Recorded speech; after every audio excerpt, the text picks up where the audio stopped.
नमस्कार दोस्त, कैसे आप लोग? उम्मीद करते हैं ठीक है। आज मैं एक और वीडियो लेकर हाजिर हूँ। यह वीडियो बिहार सरकार के द्वारा जारी की गई एक नोटिफिकेशन के आधार पर है। दोस्त, आज आप देख रहे हैं यहाँ पर बिहार सरकार द्वारा बिहार तकनीकी सेवा आयोग के द्वारा एक विज्ञापन जारी किया गया है जो 5/2023 का है। विज्ञापन संख्या है, नोटिफिकेशन नंबर है। इसमें जो है ना दोस्त, फार्मासिस्ट के पद पर नियमित नियुक्ति हेतु विज्ञापन जारी किया गया है। किसके लिए? तो फार्मासिस्ट के पद के नियमित नियुक्ति हेतु विज्ञापन जारी किया गया है। देखते हैं और इसमें क्या है। यह विज्ञापन जो है आपको स्वास्थ्य विभाग बिहार पटना के अंतर्गत फार्मासिस्ट के कुल 1539 पदों पर जो है ना 1539 रिक्त पदों पर नियमित नियुक्ति हेतु सामान्य प्रशासन विभाग द्वारा जो है ना पत्रांक संख्या इतना के अंतर्गत जारी किया गया है। यानी कि हम कह सकते हैं कि फार्मासिस्ट के 1539 पदों के लिए एक नोटिफिकेशन आई है, वैकेंसी आई है। इसके दिनांक देखते हैं तो इसमें जो है ना 5/4/2023 से लेकर 4/5/2023 तक आप ऑनलाइन आवेदन आमंत्रित कर सकते हैं, यानी कि ऑनलाइन आवेदन भर सकते हैं, यानी कि ऑनलाइन फॉर्म भर सकते हैं। देखते हैं इसका वेतनमान क्या है, योग्यता क्या है और सारी चीज़ें क्या है। दोस्त, यहाँ पर देख रहे हैं पद का नाम फार्मासिस्ट है ना। ऊपर जैसे मैंने मेंशन किया है कि 1539 कुल पद है। इसका वेतन है यहाँ पर दोस्त देख रहे हैं 5200 से 2000 तक इसका जो है ना मूल वेतन है। उसके पास ग्रेड पे जो है ना 2800 रुपया है।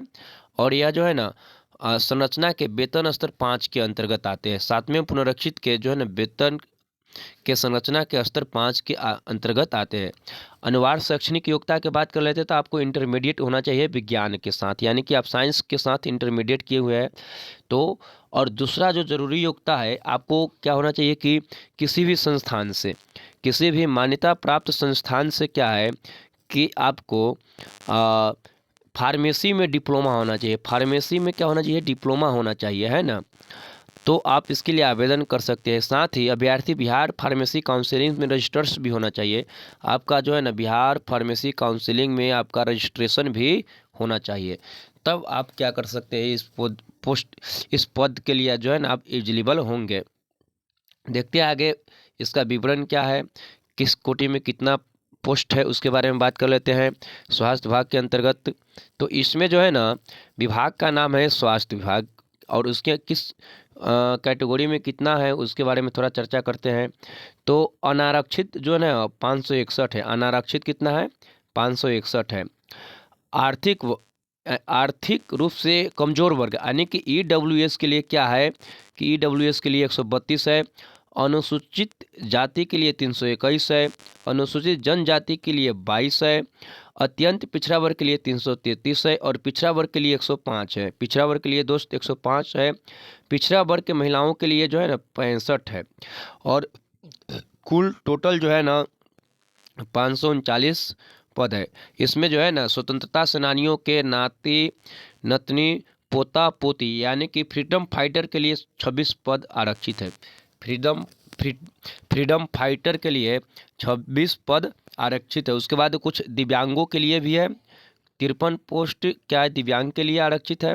53 पोस्ट यहाँ पर देख ले अब दिव्यांग के लिए आरक्षित है। और यह जो देख रहे हैं दोस्त नीचे, ये सब महिला का है, यानी कि यह सब जो है ना महिला के आरक्षित पद है। जैसे 187, 39, 79, 5, 87 जो है ना ये सब किसका है?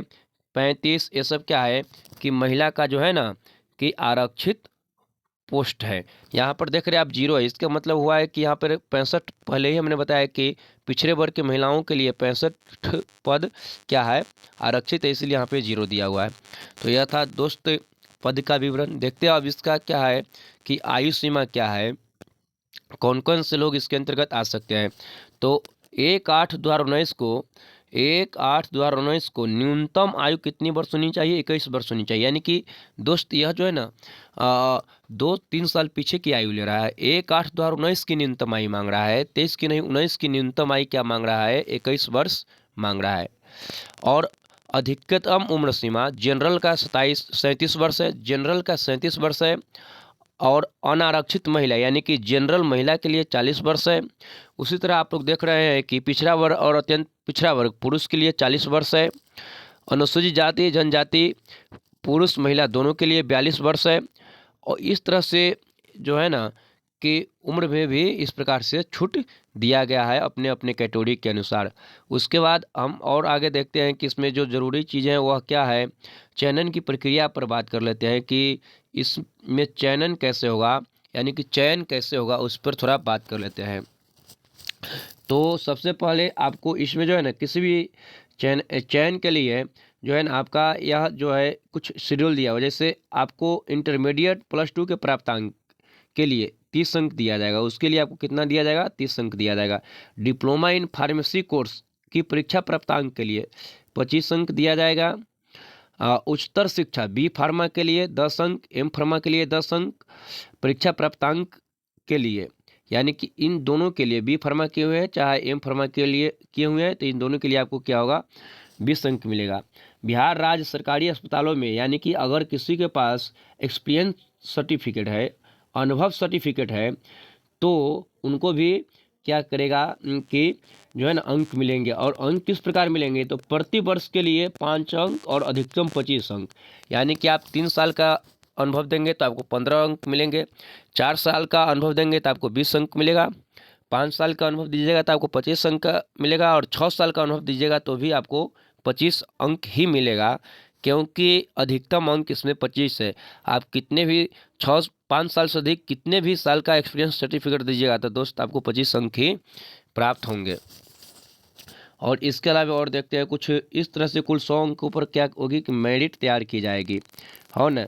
और मेरिट तैयार करने का यहाँ पे नियम कुछ दिया गया है कि जो है ना कि कुल अंकों का प्रतिशत क्रम से इतना और इतना का गुना कर दिया जाएगा, है ना। तो इस तरह से मेरिट का जो है ना नियम दिया हुआ है। इसमें कोई लिखित परीक्षा नहीं है।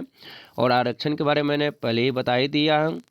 और इसके अलावा जो है ना और इसमें अब कुछ खास नहीं है। फॉर्म भरने का जो ये सब क्या है सिस्टम है कि आपको SC ST OBC जन्म तिथि ये सब कैसे देना है, किस प्रकार से देना है, उन सब के बारे में बताया गया। यहाँ पर ज़रूरी बात ये जानना है कि आवेदन शुल्क के बारे में बताया गया, किन किन को आवेदन शुल्क लगेगा। तो सामान्य वर्ग, पिछड़ा वर्ग, अत्यंत पिछड़ा वर्ग, आर्थिक रूप से कमजोर वर्ग के लोगों को 200 रुपया का शुल्क देना पड़ेगा।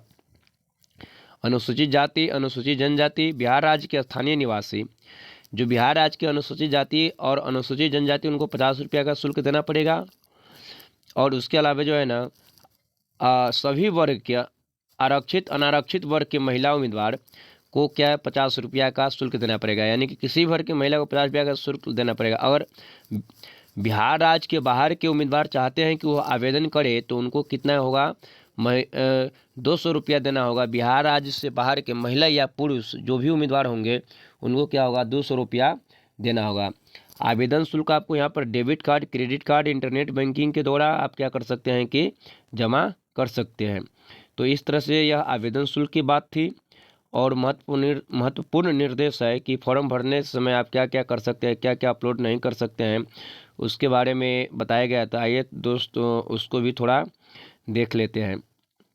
महत्वपूर्ण निर्देश क्या है, इसमें आपको जो है ना महत्वपूर्ण निर्देश के अंतर्गत महत्वपूर्ण निर्देश देखिए, ऑनलाइन आवेदन पत्र में विहित कॉलम को अपने शैक्षणिक योग्यता के प्रमाण पत्र, अंक प्रमाण पत्र के प्रति तथा आरक्षण से संबंधित सूचना को प्रविष्ट कर सभी वांछित प्रमाण पत्र विहित कॉलम में ही अपलोड करना सुनिश्चित करें। यानी कि जहाँ पे जो मांगा जा रहा है वहाँ पर आप उसको क्या करेंगे कि अपलोड करेंगे। यानी कि आपको प्रमाण पत्र, सर्टिफिकेट ये सब क्या करना होगा कि अपलोड करना। ऑनलाइन आवेदन किए गए प्रविष्ट के अनुसार काउंसलिंग के समय मूल प्रमाण पत्र को प्रस्तुत करना होगा। आप जितना आवेदन में जितना सर्टिफिकेट को अपलोड करेंगे, है ना, उस सब सर्टिफिकेट आपको जो है ना काउंसलिंग में मांगा जाएगा। तो इस तरह से आपको देख लेना है कि आपके पास कौन कौन सी सर्टिफिकेट है और कैसे उसको जो है ना आपको जो है ना अपलोड करना है। तो इस तरह से आप इस फॉर्म को क्या कर सकते हैं, भर सकते हैं। अगर आप इसके लिए इच्छुक है और आपके पास सभी जो है ना मानदंड पूरा हो रहा है तो आप ज़रूर इस फॉर्म को क्या करें, भरें। यहाँ पे फ़ोटो की बात कही गई है। फ़ोटो में कहा गया कि बैकग्राउंड सफ़ेद पटल का होना चाहिए, यानी कि फ़ोटो का जो बैकग्राउंड होना चाहिए ना वाइट होना चाहिए। फ़ोटो किसी प्रकार की छाया नहीं होनी चाहिए, यानी कि आपको वाइट बैकग्राउंड का फ़ोटो चाहिए, आपकी सफ़ेद बैकग्राउंड की फ़ोटो चाहिए। तो ये था इसकी मुख्य बातें दोस्त इस वीडियो का। और अगर वीडियो आपको अच्छा लगा तो लाइक कीजिएगा, कमेंट कीजिएगा और हमें ज़रूर बताइएगा कि आप इस वीडियो को कैसे देखे हैं, आपको कैसे लगा है। धन्यवाद।